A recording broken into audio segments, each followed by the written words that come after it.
And now, the best animated movie of the year and the first good Spider-Man movie in 14 years. You heard me. Do the math. Civil War and Infinity War are movies with Spider-Man in them, but not Spider-Man movies, so they do not factor into that equation.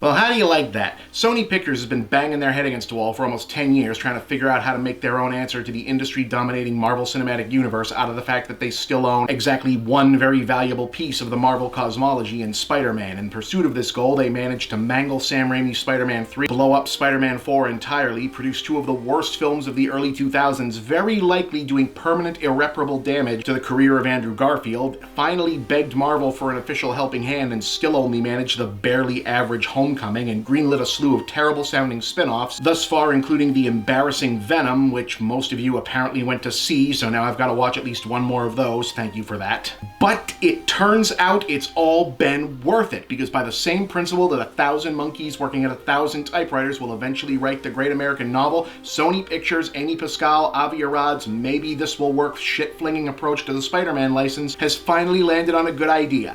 They made a cartoon. They made an awesome cartoon, one that willingly and enthusiastically embraces the fact that animation lets it live closer to the kinetic storytelling and anything-goes, freely remixable world of comics that superheroes originated in. Directed by a trio of animation veteran hands with a script from the writer-producers of the Lego Movie, Into the Spider-Verse is easily the most visually dynamic animated feature of the year and might well be the best-looking movie of the year, period. A film so deeply in love with and eager to show off its ability to execute the bizarre dreamscapes live-action superhero fare can only pay tribute to, and the flourishes of movement that comics can only suggest, that it might have been good even without either a strong central storyline or a genre-bending meta-gimmick, and yet it also has both of those things. Set in a contemporary New York City, sort of like the real one, sort of like the Marvel Cinematic Universe one, but also sort of not, the main storyline follows Miles Morales, a black Puerto Rican teenager from Brooklyn, torn between science scholarship responsibilities and graffiti artist dreams, who just got himself bitten by a radioactive spider and endowed with special abilities not unlike those of, well, Spider-Man. Also known as Peter Parker, who operates in Miles' world as a hyper-competent, really got his shit together do-gooder version of a superhero,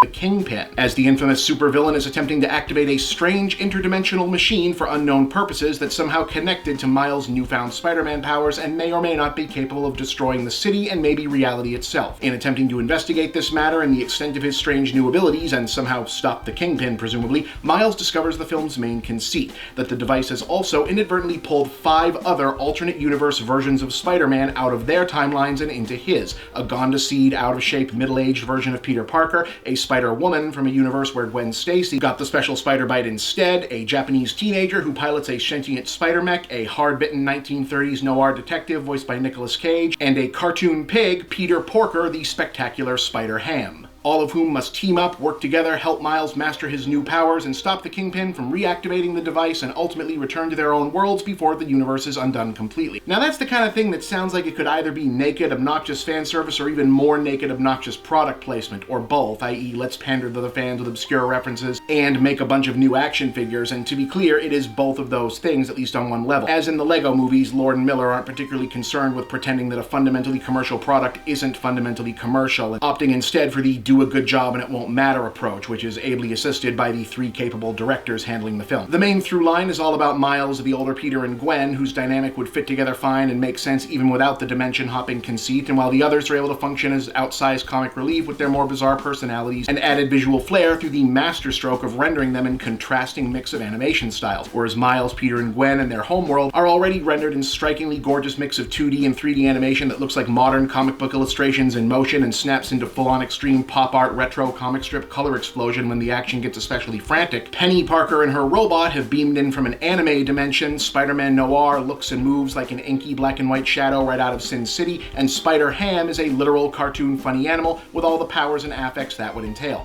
And the overall effect of this is just amazing, overwhelming even. The sheer amount of visual imagination on display in any one scene blows every other animated film this year out of the water, and probably last year too. The real stunner is how well it ties together the overarching overarching theme of the main story about Miles and its meta-narrative. You see, in the story proper, surreptitiously being saddled with the responsibility to become his New York's new Spider-Man is one more hurdle to an already complicated life that finds him unsure of his identity, where he belongs, and the path he wants to take, as opposed to some kind of clarifying moment. And while the fun for the audience's recurring gag of the multiversal alternate Spider-Man and the various people in Miles' orbit revealing themselves as just different enough reimaginings of famous Spider-Man supporting characters no doubt also serve to help the more staunchly traditionalist in the crowd, or, you know, just the vast majority of people who've only ever seen the movies and cartoons and have thus never heard of other Spider-Men ease into the idea of this young black kid as the new Spider-Man. More substantively, this anyone could be Spider-Man moralism really does come back around to being about how he can be whatever he chooses. I mean, look, every movie like this ideally wants its brand reinforcing up with you empowerment mantra tagline to also work as legitimate thematic narrative arc, but you rarely see one actually pull it off this successfully. And unlike the similar versions executed in the Lego movies, this one does so without needing to cushion the sincerity by becoming a parody of itself.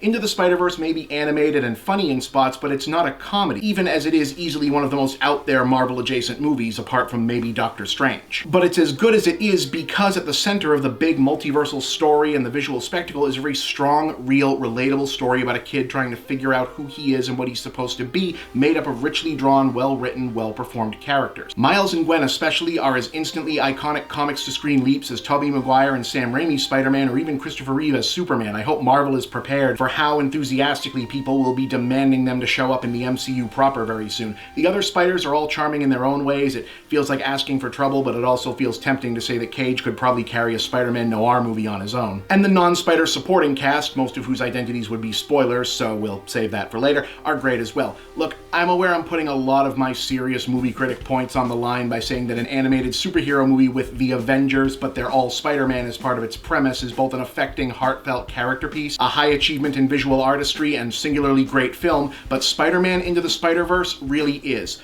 4 stars, one of the best this year, do not miss it.